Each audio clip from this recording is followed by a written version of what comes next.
संसद से भी डोनाल्ड ट्रंप को चेतावनी दे दी गई। अमेरिका को पूरी ताकत से जवाब देगा ईरान। हजारों अमेरिकी सैनिकों की जान इस वक्त खतरे में है। ईरानी संसद के स्पीकर ने धमकी दी है, ट्रंप युद्ध कर सकते हैं, खत्म नहीं कर सकते। यानी सीधे सीधे ईरान इस बार मैसेज देने की कोशिश यह कर रहा है कि इस बार जंग हुई तो उसे शुरू तो अमेरिका करेगा, लेकिन खत्म ईरान। तो ईरान से ललकार, इजराइल तक संहार, क्योंकि रणनीति तो तैयार हो गई है और IRGC की चेतावनी भी सामने आ गई है। मिडिल ईस्ट और इजराइल तक जंग फैलेगी, ये साफ कर दिया गया है।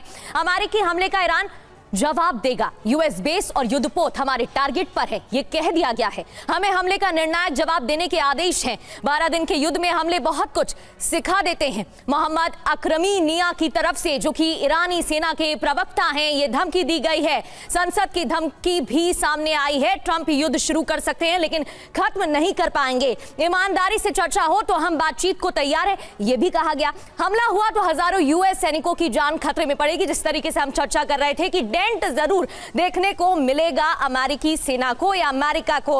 रिजवी जी, जिस तरीके से यहां ईरान की तरफ से बयान सामने आ रहे हैं, या फिर हमने देखा कि जुमे की नमाज कभी भी नहीं छोड़ते हैं खामेनेई, उन्होंने स्किप की, उन्होंने छोड़ा, फिर वो वापस से मस्जिद पहुंचे। उस मस्जिद में जहां पर वो कोई बड़ा फैसला लेने वाले होते हैं तब जाते हैं। और फिर जिस तरीके से ये बयान सामने आ रहे हैं, रणनीति तैयार हो रही है, क्या ये समझा जा सकता है कि ईरान पूरी तरीके से तैयार है अमेरिका के हमले का जवाब देने के लिए?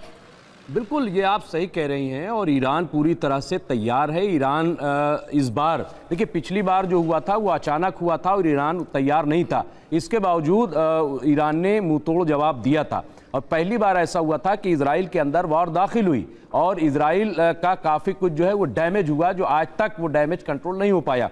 तो इसलिए, और इस बार तो भारी तैयारी है। बार बार ये सवाल उठ रहा था कि चीन ने मदद क्यों नहीं की, रूस ने मदद क्यों नहीं की, तो बार बार जवाब ईरान दे रहा था कि हमने मदद मांगी नहीं थी। लेकिन इस बार आप देखिए कि रूस और चीन और इसके अलावा जो मिडिल ईस्ट में, जहां पे अमेरिका को बड़ा